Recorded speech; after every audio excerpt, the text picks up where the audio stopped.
সুন্দর প্রকৃতির মাঝে এই গাছগুলো দেখতে অনেক সুন্দর এবং এই ফলটা কিন্তু আরও অনেক সুন্দর, খাইতে যেমন মজা এবং অনেক উপকারিতা।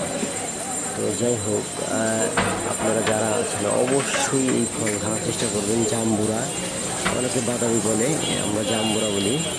তো অনেক সুন্দর। আর প্রতি সোমবারে মাধবদীতে